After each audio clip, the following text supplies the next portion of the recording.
Mamangai matamda ningthau panba leibak amakak leirammi. Ningthausi mahakki leibak miyamgidamag yamna khanjaba ningthauni. Leibaktubu yaifanaba ingna sikna panaba hotnaba magi leibaktugi miyamsingdu nungsi sanana lahennaba hotnaba haibasi mahakki mathau oijarammi. Ningthausigi asigumlaba magunsingsida leibaktugi miyamnasu mahakpu asukki matik luna khanjai.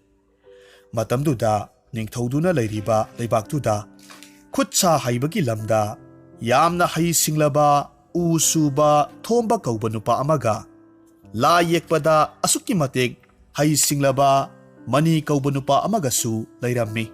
Makhoi anisi magi sinphamsida asukki matik lamba leitana hairammi.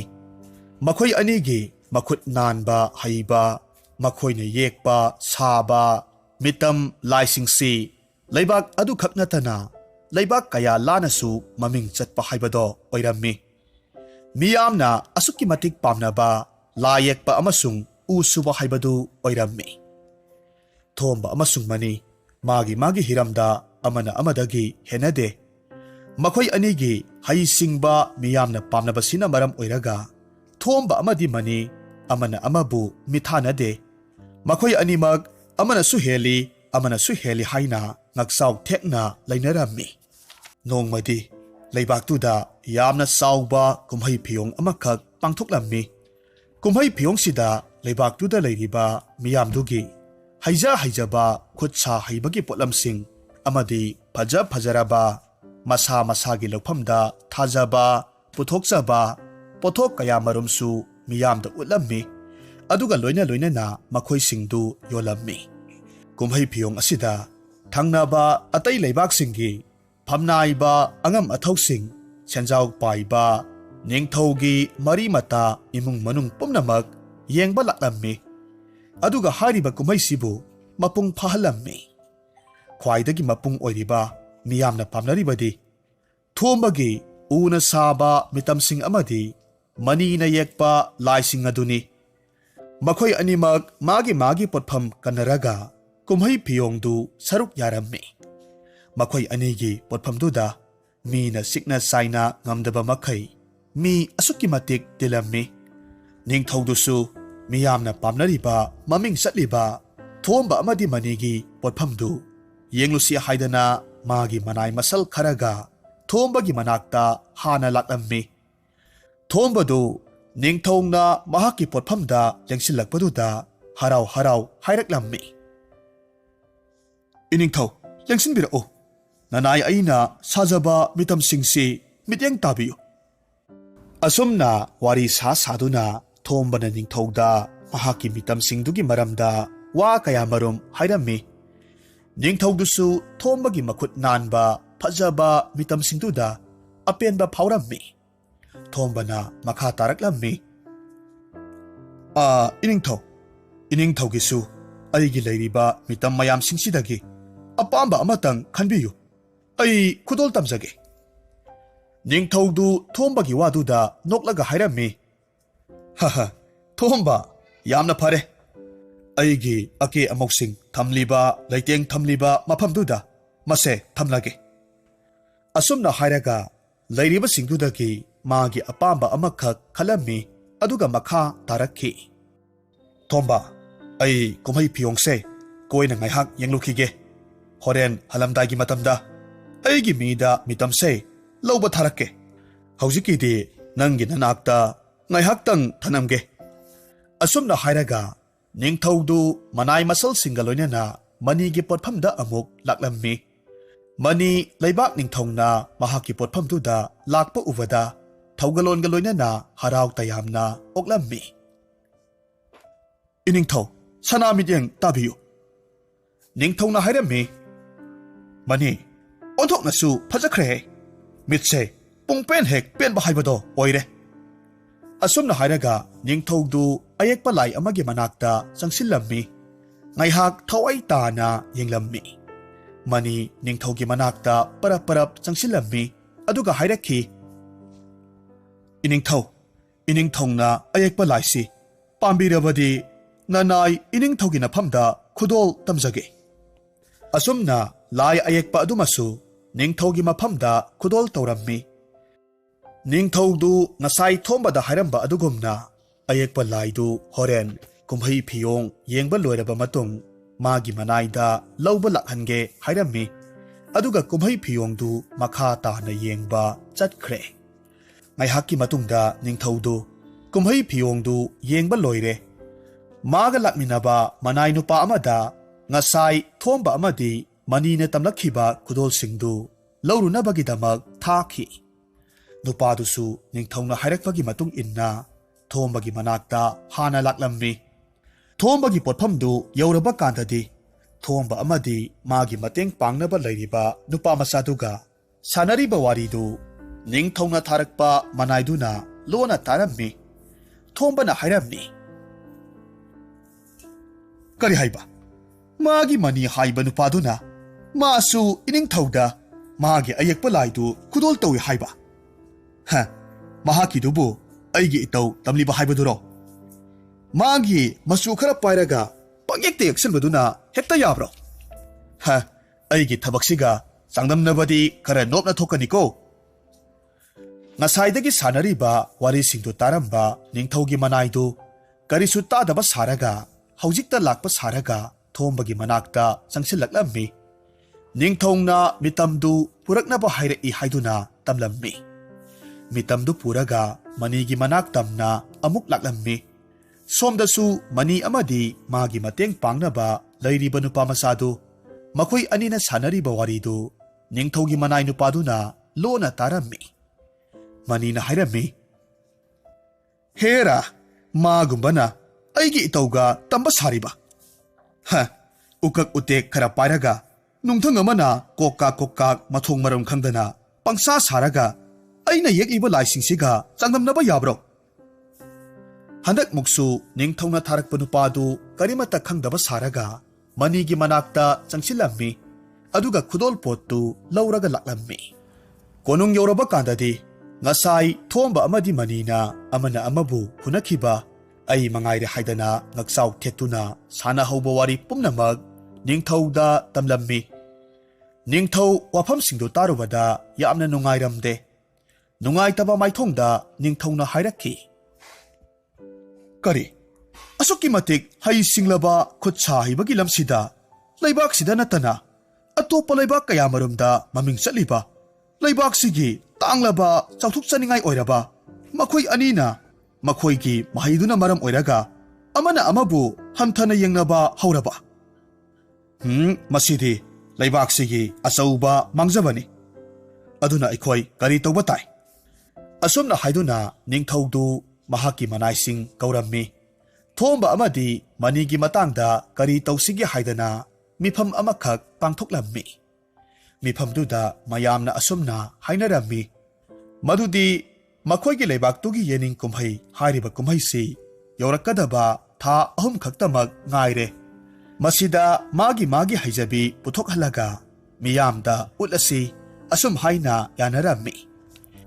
Wafamdu yanaraba matung ningthauna thombabu konungda kaurammi. Thombasu ningthauna mahakpu kaubagi paudu hek phangbagadi panthaba taudana konungda laklammi. Thomba ningthau hek ubagadi khu leitana ningthauda thaugalon utlammi. Aduga hairakhi. Iningthau nanai aihakpu kaujababu kari leirabage. Thomba aikhoigi leibaksigi sahi khudingi leptana pangthukliba yening kumhaise handak sahigisu pangthukadaba tha ahum khakta mangaire. Aikhoigi leibaksidadi ugi mitam saba khutsa haibadadi nangondagi henba kanasu leitedo.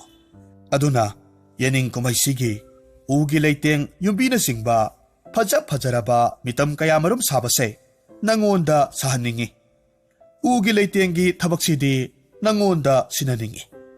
Maramasina aina nangbu mafamsida kaubani. Nangi kari wakhalbu leibage hayo tase.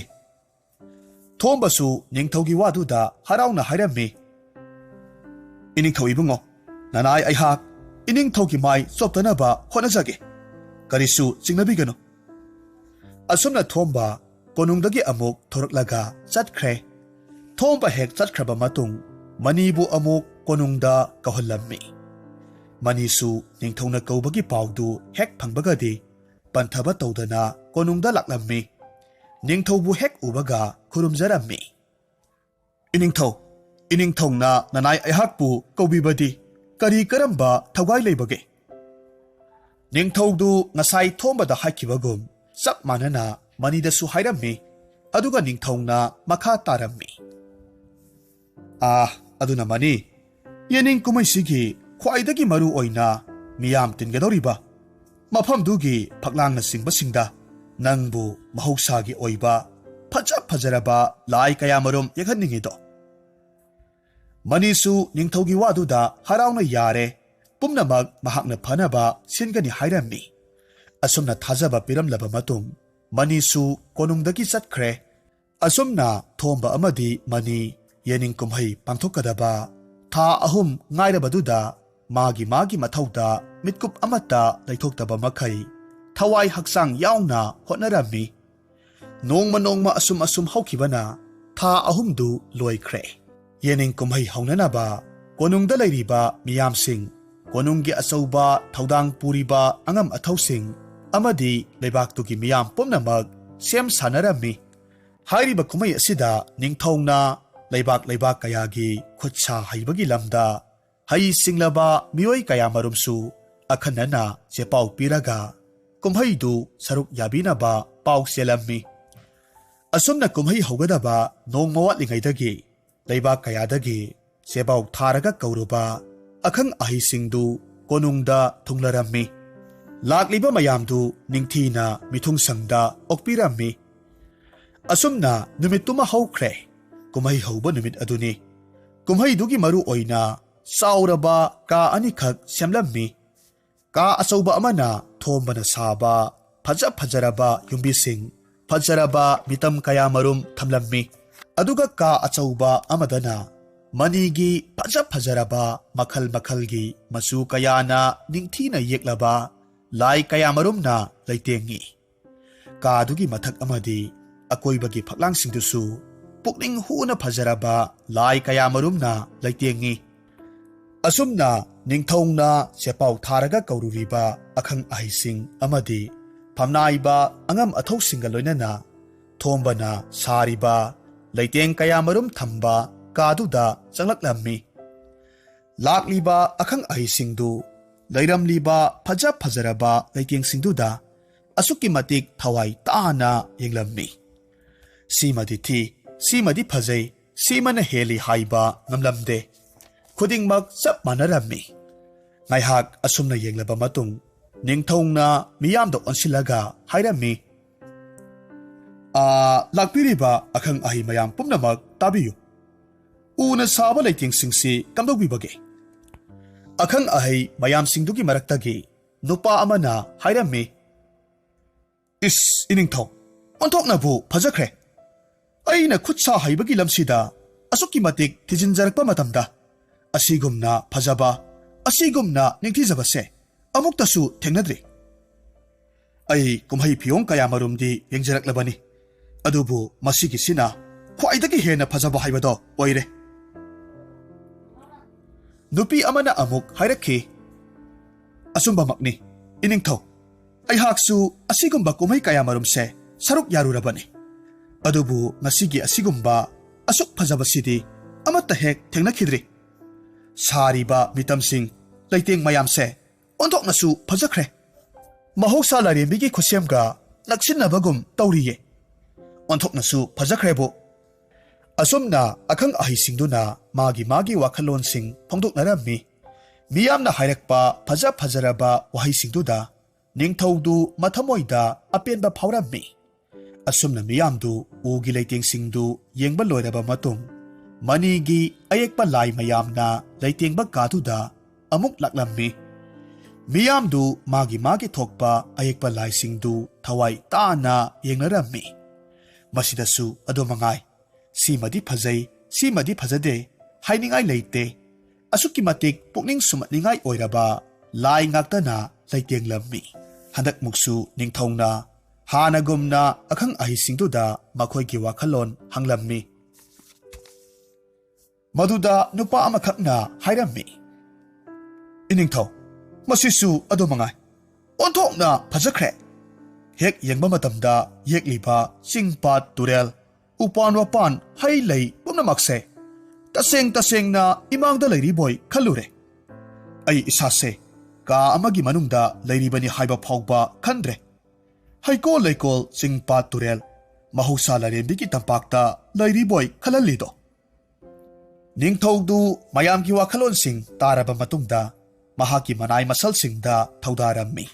Thombagi una saba laiting sing thamliba kadudagi Pajaraba laiteng khara laurunaba hairami. Manai singdusu ningthongna haribadumak taurammi. Hariba laiting singdu puraklaba matungda ningthongna makha tarammi. Hai, nakhoi khara amuk chatlu. Manigi ayekpa laisingdo una saba laiting singsiga ningthina phajana punsinaraga laiting amuk semgadabani. Manai singdusu ningthongna hairak ibadumak thabak oina pangthoklammi.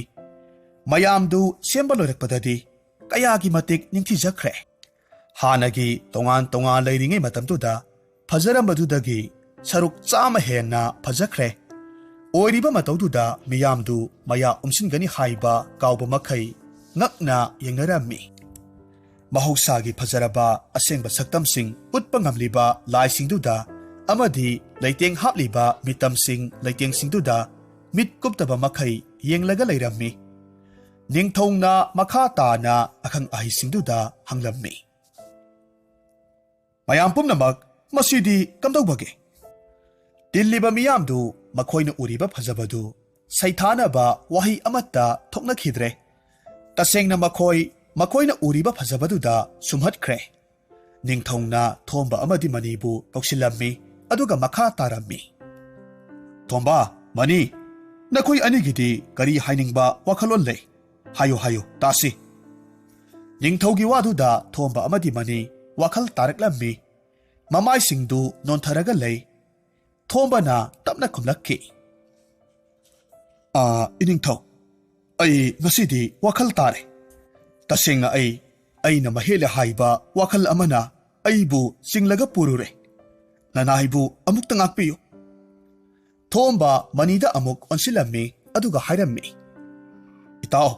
Aina itawgi sinphamsibu asukki matik hanthana khallure. Aibu amukta ngakpiyo. Manina amuk hairakki. Itaw, aisu nangi nafamda yamna lankre. Pumnamakse magi hiramda amana amadagi tanadaba ngak oiramle. Ngasidi aisu wakhal tare. Iningthau ibungo aikhoibu amukta ngakpiyo. Ningthaudu thomba amadi manina wakhal tarakpaduda harauna hairammi. Adunidana miyoibana phangnadraba mahai kayagi horakpham oiraga nakhoi anina amana amabu phattana hanthana khanarambado ngasidi nakhoi anina wakhal tarakpasida asukki matik nungaire hai. Asomna numisidagi thomba amadi mani sanaba marup haibado oiki nungsi sanana loinakki. Warisibu nungairabadi like tobiramo, comment tobiramo.